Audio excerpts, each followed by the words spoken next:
ګوري هغه خلکو ته ورښکاره که پاچا صاحب.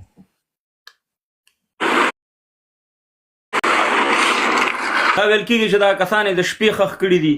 او نه یې بین الملل ته کوم رسنیو ته یې نه دي ښکاره کړي چې دنیا یې وګوري او د دې نه عکسونه یا ویډیوګانې وګوري. نو آیا دا اشتیا هم د شپې ښخ شوي دي او دا جنازې څوک ورته راغلي څوک نه دي راغلي؟ په دې باره کې معلومات تاسې ورکړئ مهرباني. نه پاچا صاحب الله دې خوشحال که. پاچا صاحب اول خو ټولو افغانانو ته السلام علیکم ورحمت الله وبرکاتو. کړېدلی ملت چې په هر وخت کې په هر حالاتو کې په خپل وطن خفه کېږي نو الله دې ټولو ته اجر عظیم او دغه شپې ورځې سګالي او دغه د خدای پاک په لیلة القدر کې ورته حساب کړي. الله عز وجل دې ټولو افغانانو ته د عزت او د عافیت جامې ور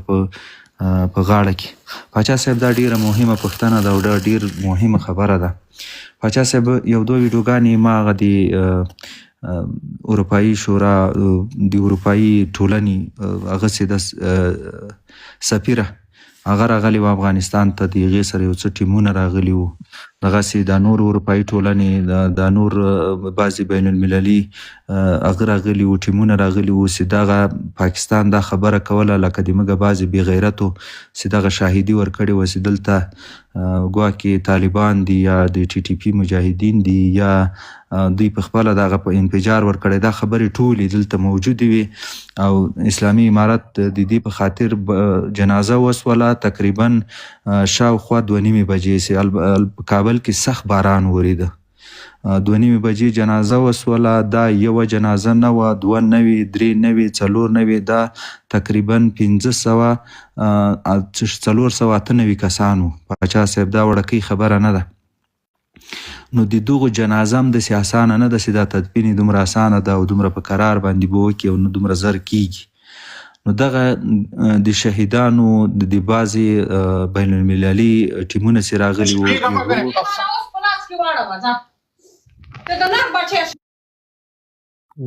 وای خدای خیر کړي. ښه نو پاچا صاحب دغه بین المللي خلک راغلي وو، د دغه عکاسي کوله. ما تا ته بعضې لیږلي دي، فهیم صاحب تا ته به یې اوس در ولېږم. نو د دغه خلکو هغه د تسلیت په خاطر دوی اسلامي امارت یوه پرېکړه کړې وه چې هر څوک هر بنسټ راځي دا دې وګوري، د دې څېړنه دې وکړي چې دلته کوم مجاهد موجود و، کوم د ټي ټي پي مجاهد موجود و یا دلته کوم هغه منفجره مواد و چې دوی دنیا ادعا کوي چې دلته ګواکې منفجره مواد و او منفجره شیان و. نو هغه د هغه په خاطر باندې په دې کې لږ ټال او تاخیر راغی، ځکه دا خو پرون سوي وو پاچا صاحب. نو د دې راښکل او د دې تدفین کول او د دې ته کفن ور اغوستل یا دلته نورو نړیوالو مؤسسو ته نړیوالو ټولنو ته ورښودل چې دا هغه مظلوم ملتونه دي. پاچا صاحب ما ډېرې ویډیوګانې تا ته لیږلي دي، یوه نه ده تقریبا 100 شاوخوا مې درته لیږلي چې دغه د بین الملل له طرفه دغه ویډیوګانې په د دوی په حضور کې د دوی چې د شاهدي په خاطر باندې چې بله ورځ څوک دا ونه وایي چې دغه پاکستان ګواکې دلته په ټي ټي پي مجاهدینو باندې برید کړی ده او دغلته هغه د بین المللي ټولنې هغه کومه استازي چې راغلې وه هغه نن زموږ موضوع په دغه وانې ده چې هغه نن خاورو ته وسپارل. هغه جسدونه ټول چې کوم شهیدان شوي د پاکستان فرعون ریاست د الله طرف نه، نو هغه نن خاورو ته سپارل شوي. د بعضې مرګړو خبرې هم دي چې یاره دلته خو منفي تبلیغات هم کېږي، دلته خو په مړو باندې هم سیاست کېږي، دلته خو په مړو باندې هم تجارت کېږي او دا څه نوې خبره نه ده. نو بعضې ویل چې دا یو د شپې ښخ کړي دي او دا دی او هغه دی. نو دې په خاطر باندې مرګړو ته به وضاحت هم ورکوو، ثبوتونه هم شته چې د شپې نه دي ښخ کړي، هغه د ورځې ښخ کړي نن په ورځ کې او 2 بجې د ورځې وي. او د دې نه علاوه دا د حرامي بچی بند کړه، د ګلخان بچی چې دا وخت به در باندې بیا راشي انشاءالله، بیا به درته دا اختر مختر وښیم. نو هغه یو منټ صبر وکړه. دا احمد ولی په نوم باندې احمد ولی ته بل کمنټ کې دی وکړو کاندې ته به دې ګزار کړم ها دا زموږ د لاندې چې کوم افغانان نشته که نه آیا دا د دوی افغانان نو آیا دا د دوی وطنداران نو آیا دا د دوی د دې هېواد بچیان نو خو دوی ته خو به دوی ځواب ورکړي او موږ تاسو ته فل اجازه درکړې فل تاسو موږ فل اجازه درکړې موږ ته امر دی او زما درته امر دی زما موږ ته امر دی چې هر چا زموږ مړو ته توهین وکړو هر چا مطلب دا افغانستان ته توهین وکړو داسې توهین ورته وکړي چې یو شی ماته مه پرېږدي لکه د صبر همدومره صبر چې دې خلکو له موږ موږ دا نه کوو چې یاره موږ چاته کنځلې وښیو چاته یې دغه وښیو خو آخر م برداشت چې ستا مړي پورې خاندي ستا ته په سر دا شینواره صاحب د دې تعداد ډېر زیات دی دومره هغه ستا هغه هلته هډوکي هغه او د هغې د وجود حصې پرتې ښکاره شوي او ته راځې ما ته غلط کمنټ کوې نو که په دې وخت کې ته ما ته راشي او وطن یې زه دې په دې سر ولم په سر دې ولم پوه شو په دې سر دې ولم چپه کومه دي دا خو لا کنځل چې تاسو افغانان کې اوس هم کمې دي حرامیانو تاسو زموږ مړو پورې خاندئ او تاسو دا ورځل خندا نه ده په تېر جمهوریت کې هم زموږ ملي اردو والا پسې هم خاندل هغه اقربانان به شهیدان کېده تاسې په پروژو کې او په نور دا او تاسې به ورپورې خنداګانې کولې بې ضمیره ګلخانانو د سړي بچي جوړ شي ګډاګانې به پکې ګډاګانې مټیانې تقسیم کول قسم په خدای چې جمهوریت سقوط شو شینواره صاحب ما ته معلومات دی په خدای کې نو که چې دی دغه وکړه دی دغه تقسیم کړه مټیانې تقسیم کړه باچا صاحب دا زموږ چې دا د جمهوریت د ځینو عسکرو سره چې دا جنجال دی که نه د ځینو سره که نه ظالمانو د خدای ستاسو د څین په ملګرو باندې موږ څومره جنجالونه کړي دي موږ څومره ژړاګانې کړي موږ څومره دلته دغې ګلخانانو سره څومره ډزولي دي تېر 20 کاله دوی سره موږ داسې ډزولي دي چې د حد نه زیات تاسو اوس راځئ ظالمانو د خدای خیر په هر صورت باچا صاحب هدف دا دی چې مشرانو نن ځینې ویناګانې کړي دي ما په ټویټر کې وکاته ځینو خلکو چې دا ګوره باچا صاحب دا ځینې منافقان داسې دي وروره که نه چې دوی تا په یو کې هم نه پرېږدي هماغه د ملا نصرالدین کیسه ده که په خر سپور شوې چې دی په سپور دی ښځه چې دی پیدل روانه کړي که ښځه د په خر باندې سپاره کړی چې دی پیدل روان دی ښځه یې په سپاره کړي نو هماغه خبره ده وروره که دواړه په سپاره شي که دواړه پیدل ځئ یو کې دم نه پرېږدي نن یعنې داسې نه ده ښه صبر وکړه مطلب دا اوس چې دی ملا صاحب راځي هغه وایي چې مطلب جنګ په څه شي کړي بله ورځ د مشال په نامه کس ما او تا پسې لایف راغلی او غونډه ورځې چې دی د دې ټولو افغانانو میندې خویندې مېرمنې کنځلي چې دا جنګ دوی جوړ کړی دی او دوی ولې چې دی لر په بر او بر په لر باندې وژني هغه ویډیو هلته پرته هم ده لږ یو 2-3 منټه یې ورنه بیا ریکارډ کړې ده هغه بیا شیر کړې هم ده ما ورته یو کومنټ وکړو چې اوس ستا په مور او په پلار باندې توف لعنت شه نو ته کنځلې ولې کړي اوس بیا وخت خنزیرانو که د امارت په وخت کې کابل یې بمبار کړی دی خو د ډاکټر صاحب نجیب په وخت کې جلال آباد ته یې ملیشه راغلې وه هغه قوي نظام و باچا صاحب موږ هر څه لرل ونه په دې تېر جمهوریت کې نه دا په 2001 کې دا موږ دا جنګ راوستو چې دا 48 ملکونه راغله په دا تېر جمهوریت کې چې دا په راکېټونو باندې پاکستان دغه شتو دا مشال خو که ما چې تا ګیر کړو دا مشال ته ورته دا کېدای شي د ټوک ریکارډ کې مشاله په خدای چې ته خو ما ګیر کړې دلته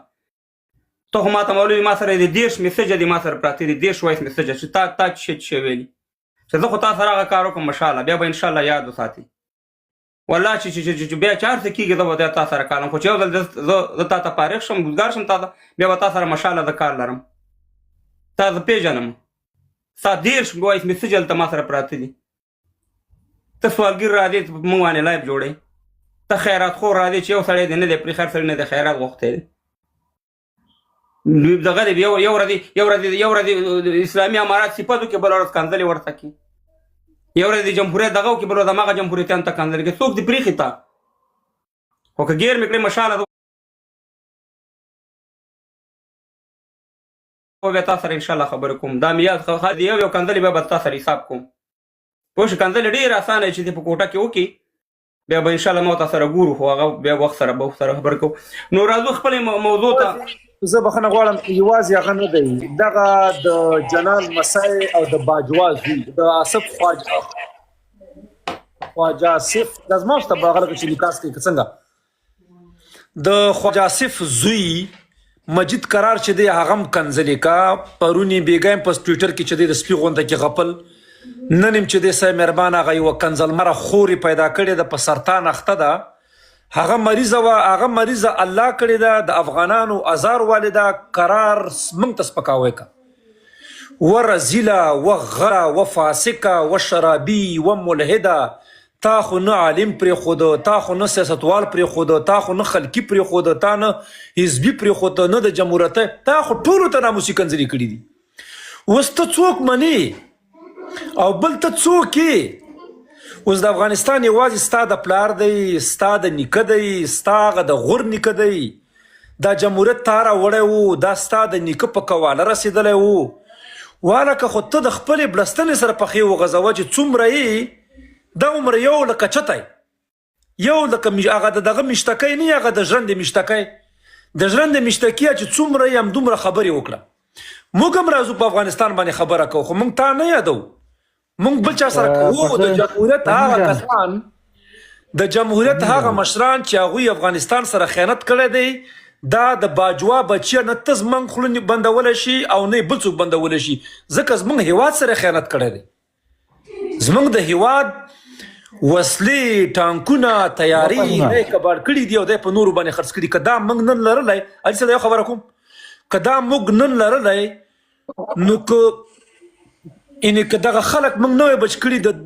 د دوی غچ خو به یو په نسه باندې اخیستی وی که مرګونو تاسو شیشه وټاکوئ زه حاجي صاحب شاهین نه پوښتنه کومه دی به دا لایف در سره شیر کړئ او حاجي صاحب شاهین در سره شیر کړئ او یوه خبره زه وکړم خیر دو بخي اول خو السلام علیکم ورحمت الله وبرکاتو ټولو هغه غیور ملت ته هغه افغانانو ته چې په درد کې دردېدلي دي اختر راغلی ده دا د الله عز وجل له طرفه مسلمانانو ته تحفه ده سبا ته زموږ اختر ده په افغانستان کې ټولو هغه غیور ملت ورځو کې هم به مبارکۍ ورکو هم به دردونه ګالو دا کیږي پاچا صاحب دا یو بل سره تړلي دی او بل یوه هیله کومه فهیم جانه بعضې خلک چې خدای وشرموي د موږ او تاسې شرمېدو ته او د موږ او تاسې ذلیلتوب ته هېڅ ضرورت نشته الله عز وجل چې یو څوک بېعزته کړی وي هغه بېعزته وي چې چا ته خدای عزت ورکړی وي که څومره څوک وغواړي چې بېعزته کړي خدای به یې نه بېعزته کړي پاچا صاحب ته یې فهیم صاحب دا چې خدای عزت درکړی ده دا د دین او د وطن محبت ده چې کله چې څوک له دین او له وطن سره محبت نه لري دا په هیڅ وخت کې نه کامیابیږي په چل او په فریب باندې له اوسه پورې په نړۍ کې څوک نه دی کامیاب سوي نو یو څوک چې د پیسو په خاطر او یو څوک چې د افغانستان د ملت د بربادۍ په خاطر یو کار کوي خدای شرموي ذلیله کوي دا ډیر خوار ملت ده او دا ډیر کړېدلی ملت ده د دغو خلکو ان شاء الله تعالی بیزتی به الله پاک وراړي دې ته خدای پاک بیزت وکړي خبره باچا صاحب تکړه باچا صاحب دلته لاندې د کینګ زازي په نامه یو کس دی هغه د سره موډیټور کړ هغه ماشاءالله ډیر فعال دی ډیر تکړه دی ما 200 ودانې چې موډیټوران کړي دي وروره لاندې خلک توهینونه کوي قرار پاس ناشتي لاندې خلک د کومنټونه کوي چې د پاس ته کسان ول سیاست را پاري دوی قرار ناشتي ټول لري کومه دغه کینګ زازي چې د سره موږ کړ موډیټور کړ ډیر او جانانه سره دی ډیر فعال سره دی ډیر درو سره دی نو ډیر تکړه دی ماشاءالله حاجي شاهین مهرباني وکړه بخښنه غواړم چې تاسو په حاجي شاهین زه به نه پوښتنه وکړم نن چې دغه اختر دی الله تعالی د خیر کې رب العالمین دی آینده زموږ اساسیدار مصیبت او وفات نه الله تعالی د خیر کې تاسو میکونه بند کې تاسو میکونه بند کې ستا مایک ستونزه ده باچا صاحب دا ستونزه ستا نه پېم چې ولې و صحیح شو تاسو میکونه بند کې خیر دی زما بیا میک دغه نه کوي خو به بند کو یو خدا دې چې اختر مبارکي اعلان کې دا ډېر د غم اختر دی خو بهر هر څنګه چې حاجي صاحب شاهین ویلې همداسې ده چې الله تعالی طرف نه دغه دی یو تحفه ده او دا غم او خوادي او دا سره تړلي دي نن دغه تقریبا 400 دغه شهیدان نن خاورې ته وسپارل شو داسې اوازې دي او داسې بعضې ګنګوسې دي خلک کوي او بیا افغان انټرنیشنل دروغجن تاسو ته معلوم دی چې ټول دروغ دی او دغه خلک په دغه دروغ باندې یقین هم ساتي او د هغې خبر راوالي دلته دغه په خاطر نشرئ چې شرارت جوړ کړي